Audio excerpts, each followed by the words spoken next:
Mistress replaced pregnant wife with a lookalike billionaire, didn't notice until delivery day. He never suspected a thing. Alexander Davenport, a self-made millionaire with a magnetic charm and a relentless drive for success, believed he had everything he could possibly desire: wealth, prestige, and a loving pregnant wife, Cassandra.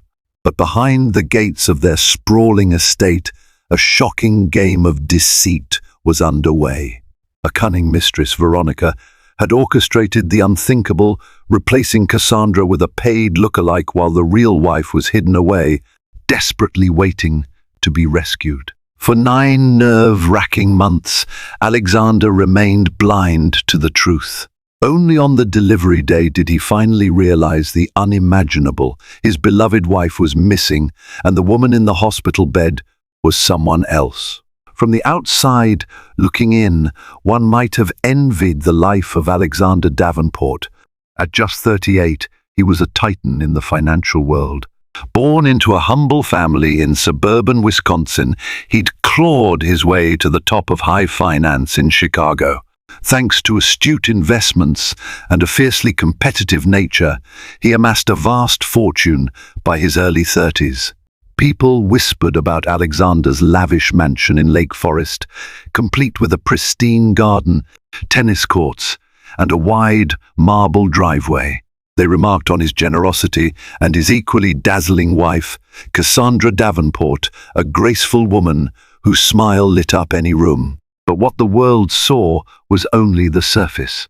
Behind the shimmering facade of cocktail parties, philanthropic events, and sports cars, the couple wrestled with everyday issues like trust, jealousy, and misunderstandings. Cassandra often felt a distance creeping in, one she couldn't entirely attribute to her husband's obsessive work schedule. Alexander, for his part, tried to ensure his wife's comfort during her pregnancy, but he was pressured by deals, phone calls, and business trips. Both found themselves drifting through a haze of routine, desperately wanting to reconnect, but never quite making the time. A storm was brewing, one neither foresaw. And amidst this backdrop entered Veronica Price, a woman whose ambitions and manipulations were about to upend the Davenport household in a way no one could have imagined. Veronica Price had never been satisfied with an ordinary life. Raised in a modest neighborhood, she grew up watching the rich on television, devouring stories of glamorous parties and sumptuous vacations. She loathed her own small existence, the worn carpets of her mother's house, and the second-hand clothes she had to wear to school. Possessed of a sharp mind and a fierce will, she vowed to seize every opportunity she could to climb the social ladder. She caught her first break at 23, when she snagged a job as an events coordinator at an upscale hotel downtown. It was there she learned to charm executives and politicians, gleaning from them the secrets of confidence, networking, and influence. After a few short years, she moved on to handling private events for tech moguls and financiers. It was at one of these events that she set her sights on Alexander Davenport. At first, she approached him professionally, taking care to memorize his preferences: sparkling water over still, an affinity for a particular single malt scotch, a certain cologne he favored. She complimented him on his philanthropic endeavors, softly praising his success story. To Veronica, men like Alexander were trophies. But the more she observed him, the broad shoulders, the easy grin, the depth of his eyes, the more her interest shifted from pure ambition to something resembling obsession. She recognized a fissure in Alexander's life. While he was outwardly successful, he was starved for attention and affection. Cassandra was pregnant and dealing with her own vulnerabilities. Their dynamic was fragile, making Alexander susceptible to the cunning wiles of a woman who planned each move with meticulous care. It started innocently enough, or so Alexander liked to rationalize. After a charity gala he sponsored, Veronica lingered at his side, offering to handle some last-minute details about the event's finances. It was late, the city lights flickering through the expansive windows of the event hall. Alexander, slightly tipsy from champagne, found her conversation beguiling. Veronica laughed at his jokes, studied his face with enthralled eyes, and asked all the right questions about his success. When she pressed her business card into his hand, her fingers lingered against his skin. He felt a quick jolt of excitement. Weeks later, a professional meeting became an intimate dinner. Alexander initially struggled with guilt. He was, after all, married, and Cassandra was carrying his child. But the more time he spent with Veronica, the more he allowed himself to be lured by the attention and ease she offered. She gave him a respite from the demands of fatherhood, finances, and the emotional complexities at home. Veronica relished her victory. She believed she had finally won the heart and bank account of a man worthy of her aspirations. If that wasn't enough, she spent hours imagining a future by Alexander's side, conjuring ways to make it permanent.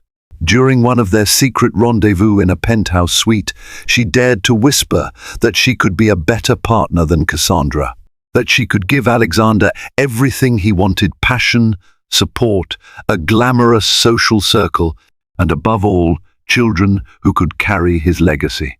Alexander brushed off these declarations with a rueful grin. "Let's not talk about that," he would say, though he couldn't deny the part of him that found the idea of Veronica's total devotion enticing. Each time the conversation took a more permanent turn, he felt a pang of guilt about his pregnant wife. Yet, the guilt was outweighed by his desire for Veronica's companionship.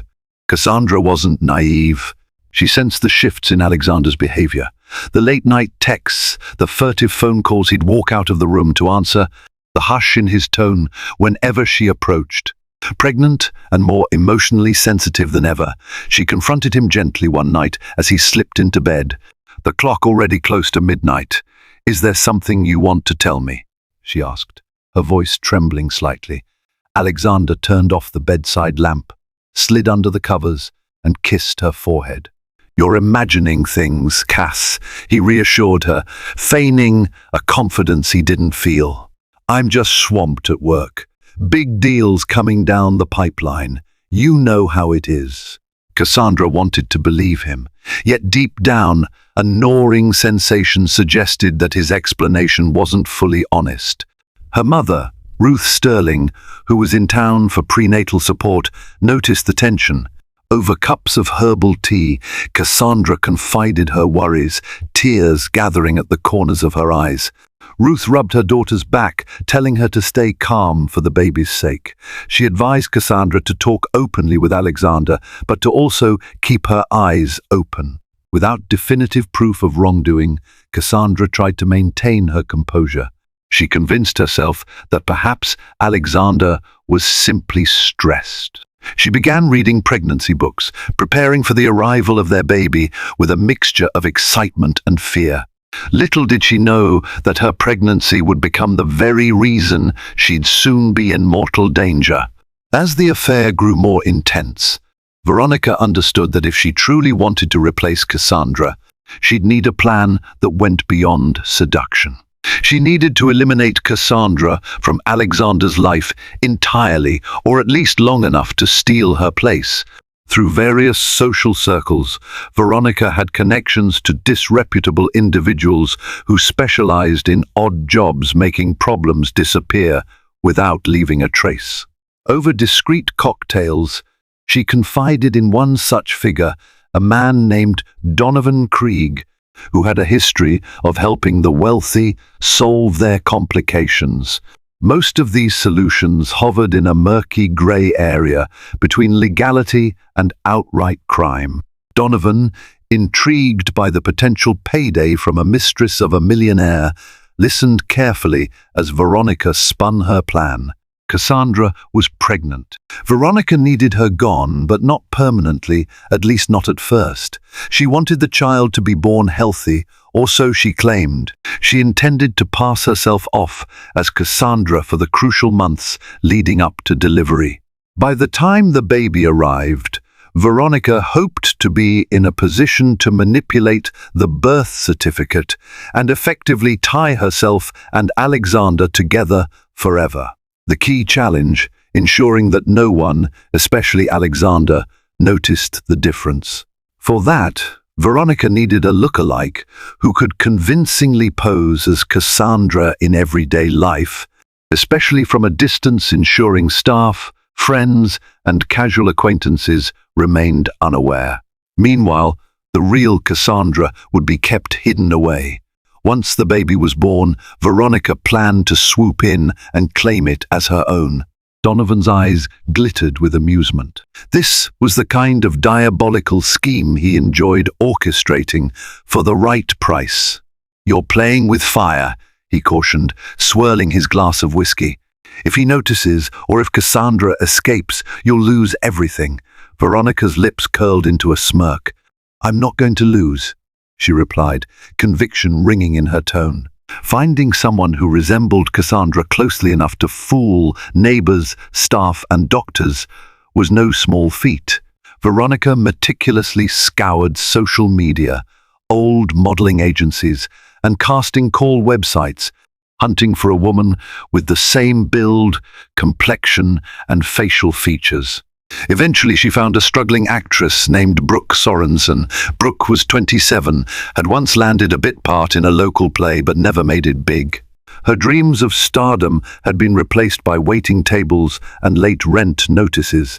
When she received a cryptic phone call inviting her to a private audition, she was both skeptical and desperate. Veronica met Brooke at a discreet office space she'd rented. She assessed the woman's features. Light brown hair, brown eyes, soft facial structure close enough to Cassandra's if she wore the right makeup and styling. Veronica offered Brooke an outrageous sum of money, enough to cover her debts for years, if she agreed to sign a non-disclosure agreement and undertake the role of her life, impersonating a pregnant heiress. Brooke was stunned by the bizarre proposition, but her financial woes and her yearning for a big break overshadowed her moral compass. She told herself it was just a job, a role that would allow her to exercise her acting talents. She sealed her fate the moment she scrawled her signature on the dotted line and accepted the first payment from Veronica's purse. Over the next few weeks, Veronica and Donovan laid the groundwork for Cassandra's disappearance. They tracked Cassandra's routines, her obstetrician appointments, her yoga sessions, her shopping habits. They paid off a few people to keep tabs on the Davenports' driver, ensuring they knew exactly which days Cassandra traveled alone. One chilly Wednesday morning, near the 7th month of Cassandra's pregnancy, the trap was sprung. Cassandra, who had an OB/GYN appointment scheduled, decided to drive herself that day because her usual chauffeur had called in sick, a flu carefully orchestrated by Donovan. As she walked toward the clinic's doors, someone tapped her on the shoulder. She turned, only to sense a cloth pressed over her face, a strange chemical scent filling her nostrils. Darkness followed. Unconscious, Cassandra was spirited away in an unmarked van. The kidnappers drove her to an isolated cabin an hour outside the city, hidden among thick trees. By the time Cassandra awoke, she found herself in a sparse room with a locked door and boarded-up windows. A single lamp lit the corners of the space, giving it an eerie yellow glow. Every inch of her trembled with terror as she clutched her swelling belly. Veronica arrived shortly after to gloat. Dressed in designer jeans and a fitted blouse, she radiated a cold confidence. Standing at the doorway, she explained how everything would go. "You'll stay here, nice and healthy, until after the baby's born. If you try anything, I have no problem making your life more difficult." Her tone was icy but measured. "For now, you won't be harmed, but don't test me." Cassandra screamed, demanding to see Alexander, to be released, to know what this madwoman wanted. Veronica merely smiled, shutting the door behind her. The click of the lock echoed through Cassandra's mind like an ominous drumbeat. The morning after Cassandra's abduction, a black limousine pulled into the Davenport estate. Out stepped Brooke Sorensen, bearing a striking resemblance to Cassandra thanks to an expensive makeover and skillful hairstyling. She wore large sunglasses, claiming she had a headache and wanted to avoid bright light. The household staff observed her unusual quietness, but assumed it was moodiness from the pregnancy. Alexander was in his study, reviewing contracts, when Brooke timidly knocked on the door. He looked up, momentarily startled by a subtle difference in her posture or expression. "Cassandra?" he asked, furrowing his brow. "Yes, it's me," Brooke replied, her voice slightly huskier than Cassandra's. She coughed softly to cover her slip. "I'm not feeling well. The doctor said I should rest more." Alexander rose from his chair, concern etched on his face. He approached and kissed her cheek, noticing her perfume was different, a floral scent instead of Cassandra's usual vanilla fragrance. Brooke hurried to explain that the old perfume had been discontinued. Alexander shrugged, dismissing the oddities as small changes. Over the ensuing days, Brooke tried to avoid extended closeness or intimate moments with Alexander, fearing he'd notice the differences in her body and manner. She faked fatigue, headaches, and morning sickness. Alexander, juggling business problems, was largely focused on phone calls and contract negotiations, so he rationalized any discrepancies as part of the stress of pregnancy. His staff, respectful of Cassandra's privacy, kept their distance. Meanwhile, Veronica continued feeding Brooke instructions, reminding her of the fine details, the name of Cassandra's childhood best friend, the color of the nursery Cassandra had chosen, the baby names she'd considered. The more Brooke immersed herself in this charade, the deeper she fell into the twisted morality of their scheme. Trapped in the remote cabin, Cassandra counted the days in isolation. She was granted minimal food, enough vitamins to keep her pregnancy stable, and a crude bed to sleep on. Her captors, hired by Donovan, kept watch around the clock, rotating shifts to ensure she never escaped. Occasionally, Veronica would visit, her crisp heels echoing on the wooden floor. She'd observe Cassandra like a hawk, ensuring that the unborn child remained healthy. Cassandra tried everything she could to escape. She pretended to be ill, hoping her captors would lower their guard and rush her to a hospital. But Donovan's men were prepared, carrying a medical kit and following Veronica's instructions precisely. When her pleas for medical help were repeatedly denied, Cassandra realized she was dealing with professionals, callous individuals who had no compassion for her predicament. In her darkest moments, Cassandra worried for the life of her baby. She grew furious that Alexander hadn't seemed to notice her disappearance. Why wasn't he out searching for her? Did he believe Veronica's lies? The betrayal stung deeply, and yet, in her despair, Cassandra refused to surrender hope. She prayed someone would notice something off about the woman impersonating her. She prayed that she might find a way to escape before her due date. Each night, she whispered words of solace to her unborn child, vowing she would do everything in her power to protect them. As Cassandra neared her 8th month of pregnancy, Veronica felt the weight of her plan bearing down on her. Donovan ensured that all was running smoothly on the abduction front, while Brooke continued her masquerade at the Davenport mansion. Alexander, consumed by business, occasionally inquired why Cassandra was avoiding physical touch. The doctors said no intimacy for a while, Brooke would claim, shying away. He accepted her explanation, though part of him missed the closeness they once shared.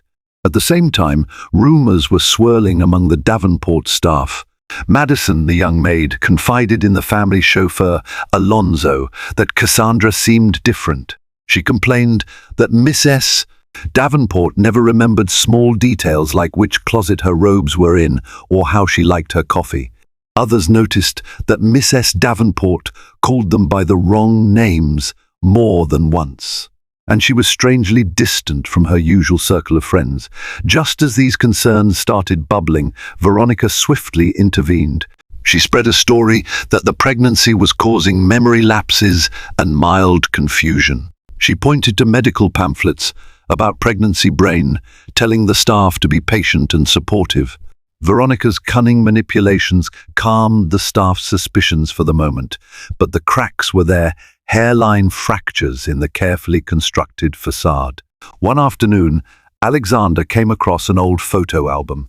He was looking for pictures of Cassandra's college graduation to share at an upcoming baby shower. Flipping through the pages, he paused at a candid photo of Cassandra with her cousin, Lucy Donovan. The real Cassandra had a small birthmark behind her left ear, hardly visible, but memorable enough that Alexander had teased her about it once. That night, as Cassandra was resting in bed, Alexander found himself staring at her in the soft glow of the bedside lamp. He brushed a strand of hair away from her face, trying to see behind her ear. She stirred, opening her eyes. "What are you looking at?" Brooke asked, feigning a sleepy irritation. "Just you," Alexander said, forcing a casual chuckle. His heart pounded as he caught sight of unblemished skin. No birthmark. Could pregnancy cause changes like that? The question swirled in his mind, logically improbable, but he was hesitant to imagine the alternative. In a fleeting moment of clarity, a wave of doubt washed over him. Who was this woman sleeping beside him? Yet the thought seemed too insane to entertain. The next morning, Alexander forced the suspicion away. He told himself that stress could distort memories and details. After all, he had only glimpsed that birthmark a handful of times, right? Veronica sensed that Alexander's suspicions might be growing. She decided to accelerate her plans. She realized that once the baby was delivered, her leverage would be at its peak. She could present herself as the mother, potentially forging documents and forcing Alexander to choose between her and the real Cassandra, who would be out of the picture. As part of her plan, she suggested that Cassandra deliver the baby in a private, exclusive maternity clinic run by Dr. Linda Hathaway, a friend of Veronica's from her event planning circles. The clinic boasted VIP rooms and discreet confidentiality. Veronica pitched it to Alexander as a serene environment free from paparazzi and prying eyes. Considering his wealth and the constant possibility of media intrusion, Alexander agreed.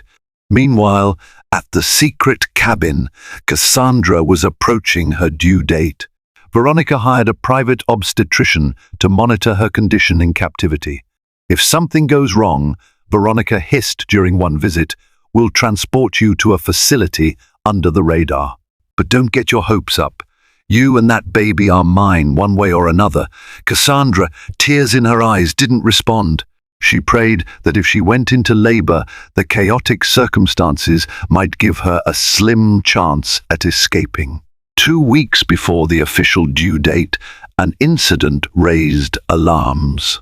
Brooke fainted during breakfast, prompting Alexander to call for the family doctor, Dr. Thompson, a longtime friend. Dr. Thompson performed a quick exam and raised eyebrows at certain inconsistencies. Cassandra's belly shape and size seemed a bit off for someone so close to term, and her measured vitals didn't align with Cassandra's previous medical records. Brooke, panicking, faked a dizzy spell, insisting Dr. Thompson leave and that she wanted her own chosen physician's care at the private clinic. Veronica stepped in, deflecting Dr. Thompson's concerns with skillful excuses. "Every pregnancy is different. We want the best possible care. No offense to you, Doctor." Thompson left, unconvinced but unwilling to escalate matters without concrete proof. He reached out to Alexander, urging him to be vigilant. Alexander, stressed from negotiations for a multi-million-dollar merger, politely thanked the doctor and promised to look into it. Yet, with demands piling up on his desk, he couldn't focus on the possibility that something truly sinister was happening under his nose. Finally, the day came. A frantic call reached Alexander as he wrapped up a meeting with foreign investors. "Cassandra's going into labor." The voice was Brooke's, high-pitched and urgent. Alexander raced to the VIP maternity clinic, a modern building with tinted windows and heavy security. Veronica was already there, disguised as a concerned friend. Doctors bustled in and out of the delivery room, and Alexander was told to wait in a plush lounge. Time crawled. Each minute felt like an eternity. He paced the corridor, hands shaking. Guilt, excitement, and fear blended within him. Then a nurse emerged, beckoning him inside. On a hospital bed lay Brooke, her face slick with sweat. She'd done a theatrical performance, screaming and panting as though she was truly in the throes of labor. Alexander, standing at her side, gripped her hand. He observed the monitors. Something didn't feel right. There was a subtle tension in the medical staff's eyes, as if they were all in on a secret they couldn't share. Suddenly, Dr. Linda Hathaway paused. She looked at the readings on a fetal heart monitor, then exchanged a glance with the nurse. "We're not getting the right vitals," she murmured. Another staff member tried to discreetly adjust the machine. "What do you mean?" Alexander demanded, a surge of panic filling his chest. Before anyone could respond, the door burst open. In stumbled Dr. Thompson, who had followed an uneasy hunch all the way to this clinic. "Alexander, something's off," he started, but his voice trailed away at the sight of the woman on the bed. Then, like a masterfully timed thunderclap, chaos ensued. From the hallway echoed shrieks. A nurse ran in, shouting, "We've got a woman in the lobby. She's heavily pregnant and bleeding." Veronica's face went ashen. "No, that can't be," she hissed under her breath. The woman in the lobby was Cassandra. Gaunt, exhausted, but fueled by desperation, she had seized an opportunity to escape when one of Donovan's men had grown careless. She had fought her way out of the cabin, hitching a ride with a horrified truck driver who brought her straight to the nearest medical facility. She could name the same private clinic Veronica had arranged for Brooke. Upon her arrival, Cassandra's water broke from the stress of the ordeal, and a cascade of excruciating contractions racked her body. Nurses rushed to assist her, appalled at her ragged appearance. Security guards scrambled to block her entry, perhaps under Donovan's instructions, but they were too late. Dr. Thompson, who had come to investigate, recognized Cassandra instantly. Within seconds, the truth was laid bare. Alexander, racing into the lobby at the commotion, stood stunned as his real wife cried out in pain, tears streaming down her cheeks.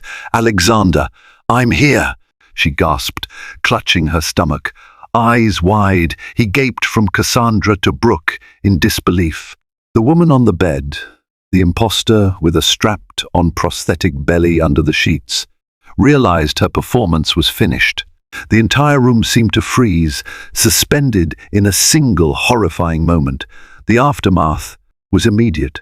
Donovan's men, seeing that their secret was blown, attempted to flee, but hospital security apprehended them. Veronica, in a blind panic, tried to slip out of the clinic unnoticed. She made it as far as the parking lot before Dr. Thompson alerted the authorities, who arrested her on charges of kidnapping, fraud, and conspiracy to commit heinous acts. Meanwhile, Brooke yanked off the padded contraption that had passed as her pregnant belly, her face streaked with sweat and despair. She stammered apologies, insisting she never intended for anyone to be harmed. She only wanted the money. Though her tearful pleas might have garnered sympathy under different circumstances, the severity of her involvement left her with few friends. Alexander, still in shock, rushed to Cassandra's side. The staff wheeled her into an actual delivery suite, where her labor progressed rapidly. In a surreal twist of fate, Alexander found himself holding Cassandra's hand as she brought their child into the world less than 100 feet from where an elaborate ruse had nearly destroyed their lives. The labor was harrowing. Cassandra's body was weakened from captivity and stress. Doctors battled to stabilize her vitals. For several nerve-wracking hours, Alexander feared for both his wife's and his child's lives. But finally, in a swirl of bright lights and encouraging shouts from the medical team, Cassandra gave birth to a healthy baby girl.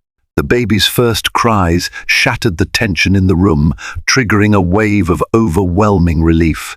Cassandra sobbed as Alexander cradled their daughter, tears mixing with sweat on his face. He pressed his lips to Cassandra's forehead, whispering his remorse, promising to make things right. In the hallway, detectives swarmed, taking statements.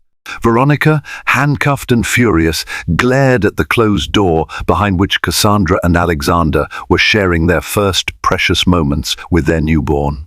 All the cunning and manipulation that Veronica had employed for months had led to this humiliating defeat. Meanwhile, Brooke was escorted away by officers, looking as if her world had crumbled to ash. Days later, Cassandra recuperated in a guarded hospital room. Alexander stayed by her side, his phone silent, ignoring business deals and social obligations. He realized how close he'd come to losing everything that mattered. Guilt weighed on him, a constant reminder of his own failings, his affair with Veronica, his inattentiveness toward Cassandra, and his blindness to the mounting clues. Cassandra, too, was wrestling with a complex storm of emotions. Love for her newborn daughter, relief at having survived, but also a profound sense of betrayal. She confronted Alexander when they finally had a quiet moment alone. "I need the truth," she whispered, her voice tremulous. "How did it go so far that I was replaced, kidnapped, and you didn't notice?" Alexander, tears brimming, confessed everything: his initial attraction to Veronica, the flirtation that became an affair, the illusions he clung to that it was only a distraction and nothing more. He insisted he'd had no knowledge of Veronica's plan or any intention to let her harm Cassandra. "I was a fool," he murmured, clasping Cassandra's hand. "I let vanity and greed cloud my judgment, and I nearly lost our family because of it." For a moment, Cassandra's tears matched his. The pain was too raw, the wound too fresh. But then she saw their infant daughter sleeping peacefully in a bassinet nearby. She felt a powerful surge of maternal love, realizing that the child deserved a chance at a united family. "We can't just pretend this never happened," she said, voice wavering. "But for the sake of our baby, I'll try to heal. It'll take time, Alexander. You have to earn back my trust." Alexander nodded solemnly, as if bowing to the gravity of her words. The legal repercussions of Veronica's plot rippled outward. Several individuals from Veronica's network, including Donovan, Brooke, and even Dr. Linda Hathaway, were charged. Investigations uncovered that Hathaway had been part of forging medical records to hide the real Cassandra's absence. Veronica herself faced severe charges: kidnapping, conspiracy, fraud, and more. During her trial, she tried to claim she was manipulated by Donovan, framing herself as just another victim who'd fallen in love with a powerful man's promises. But the overwhelming evidence, including testimonies from Brooke and recordings discovered in Donovan's possessions, painted a vivid picture of Veronica as the scheme's mastermind. The real shock came when the FBI discovered Veronica had previously been involved in extortion cases against wealthy men, though never to this extreme. She had a pattern of infiltration, seduction, and blackmail, a pattern that now would earn her a lengthy prison sentence. The media descended like vultures the moment word leaked about the pregnant heiress swap. Tabloids splashed lurid headlines across their front pages: "Millionaire's wife replaced by Mistress," "Kidnapping scandal rocks Davenport empire," Shocking imposter pregnancy. Paparazzi camped outside the hospital and the Davenport estate. News anchors debated how Alexander could have been deceived for so long. Talk show hosts interviewed body language experts who dissected footage from charity galas, pointing out suspicious interactions. Alexander's business associates were rattled, fearing the scandal might tarnish the Davenport brand. Yet, ironically, some marveled at his devotion to Cassandra once the truth emerged, spinning it into a story of redemption. The Davenport name, which had once symbolized wealth and philanthropy, now became synonymous with a sensational tale of betrayal, cunning, and ultimate salvation. Cassandra struggled with the public nature of her trauma. She despised the swarm of reporters who tried to snap pictures of her and her newborn. She loathed the sensational coverage that trivialized the torment she had endured. But in the quiet moments she clung to her baby and took solace in the unwavering support of her mother, Ruth, who protected the family fiercely. As the weeks turned into months, Alexander and Cassandra navigated a complicated path of reconciliation. Marriage counseling sessions were arranged with Dr. Harriet Winslow, a therapist specializing in high-profile couples. At first, Cassandra couldn't look at Alexander without feeling a mix of resentment and sorrow. He, in turn, was consumed by remorse, willing to do anything to make amends. Dr. Winslow encouraged them to express their unfiltered feelings. In these sessions, Cassandra wept, recalling the terror of captivity, the ache of believing Alexander had abandoned her. Alexander admitted to his insecurities, how success had become his identity, overshadowing his marriage, and how easy it was for him to be seduced by Veronica's attention. The presence of their newborn daughter, whom they named Amelia, was a beacon of hope. Cassandra sometimes saw in Alexander's eyes a deep longing to be a better man for the tiny life they had brought into the world. Gradually, they established a shaky but growing foundation of honesty. Outside the therapy room, Alexander took steps to atone.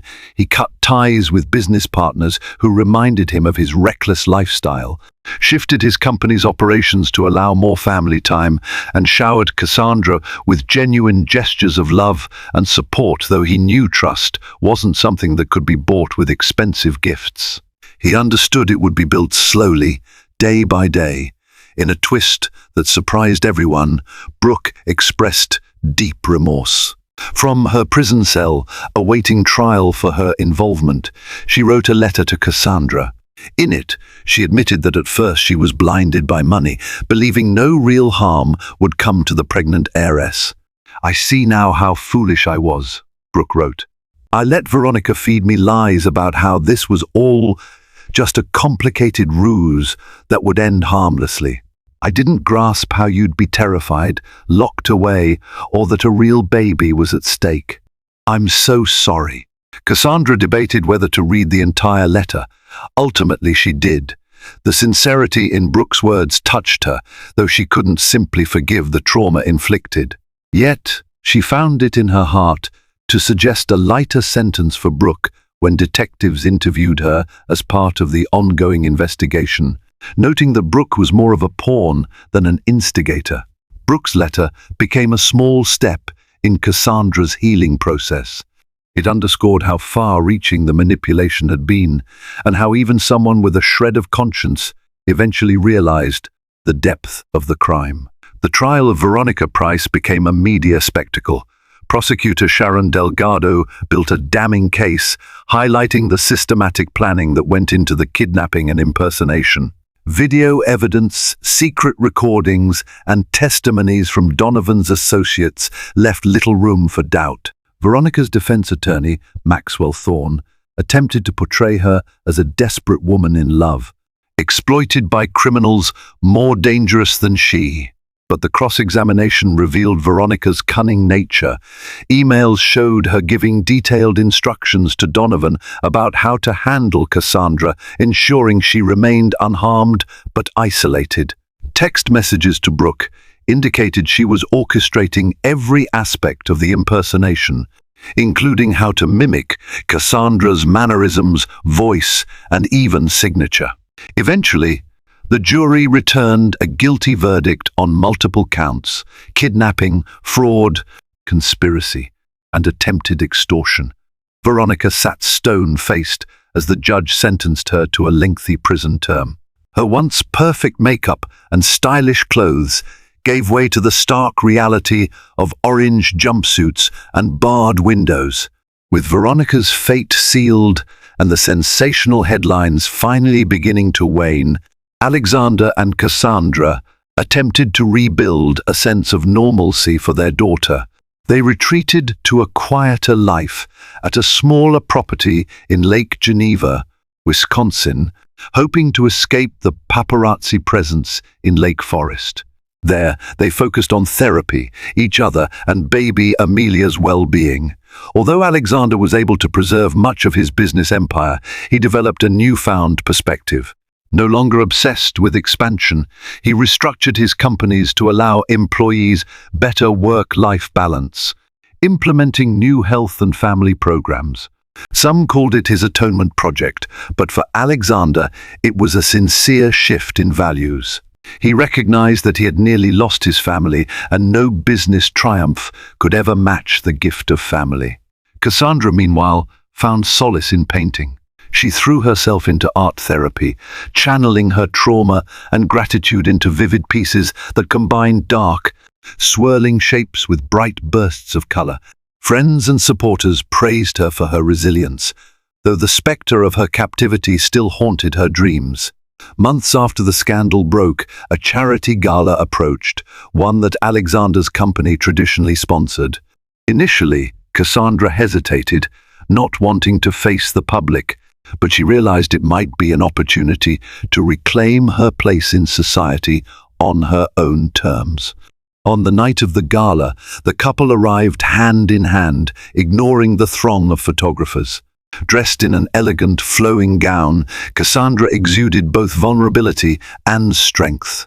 Alexander, in a classic black tux, stood by her side, quietly humbled. When they took the stage to speak about the charity's cause, child welfare, and maternal health, Cassandra recounted, in gentle but moving words, the importance of safeguarding women and children from all forms of harm. Without divulging explicit details, she alluded to her own harrowing experience, highlighting the resilience of mothers. The crowd, which had expected a polite speech, erupted in applause for her courage. Later that evening, as they danced under twinkling lights, Cassandra rested her head on Alexander's shoulder. There was a lingering hurt between them, but also a renewed sense of unity. Both understood that real healing would take time, yet they felt an unspoken bond, forging anew a vow to protect each other and Amelia from life's darker corners. Over the following year, Cassandra and Alexander navigated the complexities of balancing therapy with daily life. Flashbacks to her abduction haunted Cassandra, especially whenever she felt confined in small spaces. She worked with Dr. Winslow to cope, employing breathing techniques and mindfulness exercises. Alexander threw himself into fatherhood, waking up for late-night feedings, changing diapers, and relishing every laugh Amelia made. In many ways, he was more present than he had ever been. He learned to appreciate the small moments: a morning giggle, a messy mealtime, an afternoon nap on his chest. These were gifts he once took for granted.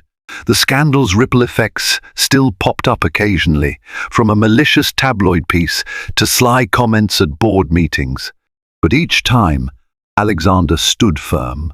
He refused to let the ghosts of the past overshadow the life he was working to build with Cassandra and Amelia. One quiet Saturday afternoon, Cassandra received a letter from the Women's Correctional Facility. Inside, she found a handwritten note from Veronica Price. The message was surprisingly brief. "I know you'll never forgive me. I don't ask for it. I only wanted to say I failed to destroy you, and for that, I'm oddly relieved. Take care of that little girl." Cassandra's hand shook as she read it. She felt a swirl of hatred, pity, and confusion. She tore up the letter, letting the pieces flutter into a trash bin. Later, she confessed to Alexander that it scared her. Veronica's words felt like a lingering shadow. Alexander held her, reassuring her that Veronica was behind bars, unable to cause further harm. In her own way, Cassandra decided to see the note as the final link to that dark period of her life. By discarding it, she was releasing the hold Veronica had once had over her mind. With time, Cassandra regained some independence. She took Amelia to Mommy and Me classes, reconnected with friends she distanced herself from, and even scheduled brunches with family. Her mother, Ruth, stayed for extended visits, doting on her granddaughter and offering Cassandra a comforting presence. Alexander remained at her side, fielding business calls between baby giggles, and each night they read bedtime stories to Amelia, sometimes pausing to lock eyes in gratitude that they were all together. The mansion in Lake Geneva gradually filled with laughter and warmth, the opposite of the stifling emptiness that once pervaded their Lake Forest estate. Strangely enough, in the wake of the scandal, the Davenports attracted a sympathetic following. Online, people commented on Cassandra's bravery. Others criticized Alexander, but some praised his efforts at redemption, asserting that while his mistake was colossal, his commitment to repair the damage was genuine. Cassandra considered starting a foundation to help pregnant women who found themselves in dangerous domestic situations. She consulted with lawyers and philanthropic advisors, exploring how best to leverage the attention her story had received for a greater good. The idea brought her a sense of purpose, turning her trauma into a catalyst for positive change. As Amelia took her first steps, stumbling across the living room floor, Cassandra snapped a picture that captured the toddler's glee and Alexander's encouraging grin. In that moment, Cassandra realized how far they'd come from the nightmare that began when she was kidnapped outside her doctor's office. She realized that tragedy had tested their bond to its core, and somehow they'd emerged on the other side, scarred but not broken. She wrapped her arms around Alexander's waist, resting her chin on his shoulder as they watched Amelia wobble toward a plush toy. Alexander kissed the top of her head. For now, it was enough just to be present, to be a family, forging a life defined by resilience, forgiveness, and love. On Cassandra's birthday, Alexander gave her a journal embossed with her initials. Inside, on the first page, he wrote, "For every day you felt alone, for every day our trust was broken, I will spend a lifetime repairing the walls of our love." She ran her fingers over the words, her heart swelling with conflicting emotions, pain for the memories that threatened to resurface, but tenderness for the man who was trying, day by day, to become someone worthy of her forgiveness. That night, as they sat on the porch overlooking the lake, she opened the journal and penned her first entry. Rather than dwell on the horrors of the past, she wrote about hope for the future, about creating a family life that Amelia could be proud of. A year to the day after her escape, Cassandra visited the clinic where Amelia had been born. She met with a handful of nurses who had aided her during those frantic hours. They embraced her, remembering how they'd marveled at her courage. This symbolic act of returning to the place where her life had nearly ended and simultaneously been renewed gave Cassandra a sense of closure. She strolled through the corridors, reflecting on the abrupt revelation that had toppled Veronica's charade. In a small gesture of gratitude, she donated funds to the clinic, earmarked for improving security measures so no one else could replicate the deception that nearly cost her everything. Despite the progress, Alexander's shame remained. He had nightmares of Veronica cornering Cassandra or of waking to find the real Cassandra gone for good. During a therapy session, he broke down, admitting that he felt unworthy of Cassandra's forgiveness. Dr. Winslow guided him through exercises to confront his guilt head-on. She reminded him that punishing himself forever wouldn't help Cassandra heal. It would only keep both of them rooted in the past. The best apology was changed behavior, and his ongoing devotion to Cassandra and Amelia was a testament to that commitment. By Amelia's second birthday, the family had moved back to a renovated portion of their Lake Forest property. The old mansion carried too many painful memories, so they sold it and built a more modest, though still luxurious, home on the far side of the estate. The staff who stayed with them were those who'd proven loyal and caring through the ordeal. Madison the maid, Alonzo the chauffeur, and a handful of others formed a close-knit household.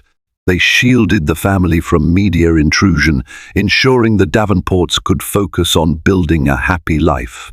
On weekends, Alexander pushed Amelia's stroller through the local park. Neighbors began seeing the Davenports not as the wealthy couple from the tabloids, but as an ordinary family sharing playground laughs. Cassandra joined mommy groups, chatting with other moms about toddler tantrums and healthy snack recipes. She found a community of supportive women who respected her journey, seeing beyond the sensational headlines. Occasionally, curious onlookers recognized her, but over time, the gasps and pointed fingers diminished. In their place, a sense of normalcy settled, like sun after a protracted storm. After months of planning, Cassandra officially launched the Cassandra Davenport Foundation, dedicated to supporting pregnant women in precarious circumstances. The foundation raised funds for shelters, crisis hotlines, and legal aid, ensuring expectant mothers had resources to escape abuse or exploitation. She hoped her own brush with terror could raise awareness. In interviews, she spoke eloquently of how easily someone could slip into a dangerous situation without realizing it. She avoided salacious details of her own kidnapping, focusing instead on the importance of vigilance, community support, and legal protection. Alexander lent financial backing to the foundation, but he let Cassandra take the lead, respecting her vision and independence. The foundation quickly earned acclaim, gathering endorsements from celebrities and philanthropic organizations alike. Some even praised Cassandra as a symbol of empowerment, someone who overcame a nightmare to advocate for others. Even with the foundation thriving and life regaining equilibrium, the family still carried emotional scars. Some nights, Cassandra would bolt upright, heart pounding from a nightmare of the cabin. In those moments, Alexander soothed her, holding her until her breathing steadied. They learned not to bury their pain. Instead, they used open communication, therapy, and mutual support to process it. Slowly, the raw edges of their trauma dulled, replaced by a sense of cautious optimism. As the weeks and months passed, Cassandra and Alexander rekindled their intimacy. They no longer saw each other merely as co-parents or survivors of a shared ordeal, but as two individuals who still had a spark of love. Dinner dates, weekend getaways, quiet walks by the lake, these acts of devotion and shared experience helped them reclaim a sense of romance. And in those tender moments, Cassandra allowed herself to believe that Alexander had truly learned from his mistakes. Trust, once broken, was being painstakingly rebuilt. Brooke Sorensen's trial ended with a sentence that included a reduced term thanks to her cooperation and her clear remorse. She was required to participate in mandatory counseling and was banned from contacting the Davenports. From inside prison, Brooke wrote a second letter to Cassandra, describing the therapy sessions that forced her to confront the harm she'd caused. "I don't expect forgiveness," she reiterated, "but I'm trying to change. I realize now how easily I was manipulated by Veronica's promises of money and success." Cassandra chose not to respond, wishing to sever any final ties to the ordeal. Yet, she felt a quiet sense of relief, knowing that at least one participant in her trauma was seeking redemption, however meager. Newspapers eventually shifted focus to newer scandals and fresh celebrity gossip. The Davenport kidnapping saga became old news, a reference point in sensational, true crime retrospectives. But for Cassandra and Alexander, the lessons endured every day. On the third anniversary of Amelia's birth, the family held a small celebration with close friends and a few philanthropic partners. They toasted not only to Amelia's bright future, but also to the journey that had led them there. Cassandra watched as Alexander gently lifted Amelia so she could blow out her birthday candles, the laughter of their guests filling the backyard. As the sun dipped below the horizon, casting golden light across the lawn, Cassandra found herself smiling at the life she now had. It was imperfect, shaped by tragedy, but also luminous with love. She reflected on how, in the face of unspeakable betrayal, they had carved out a second chance, an affirmation that even after the darkest storm, the sun can rise on a clearer day. What began as a twisted plot conceived by a cunning mistress, determined to replace a pregnant wife, ended in an astonishing testament to human resilience and the power of forgiveness. Alexander Davenport, once enthralled by wealth and vanity, had nearly lost the woman he loved and the child they'd conceived. Cassandra, thrust into a nightmare of kidnapping and impersonation, emerged with a newfound purpose to protect and empower other vulnerable mothers. Their story stands as a cautionary tale, reminding us how easily deception can gain a foothold when trust is eroded. But it also serves as a beacon of hope, proving that even when darkness seems insurmountable, courage, love, and unity can guide us back to the light.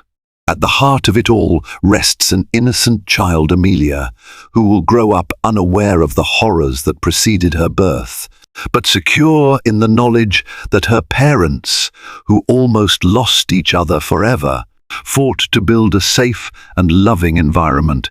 In the end, that is what truly matters. Thank you for joining us on this roller coaster of deceit, suspense, and ultimate redemption.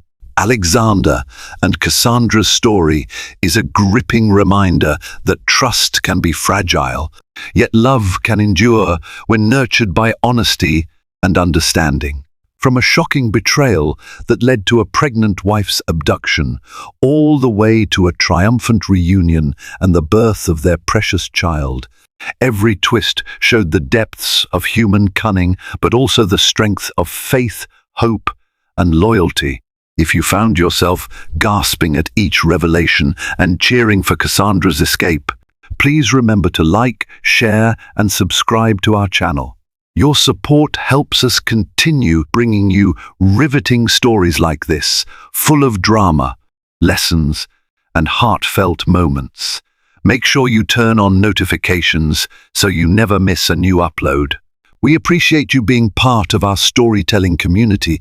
Stay tuned for more captivating tales.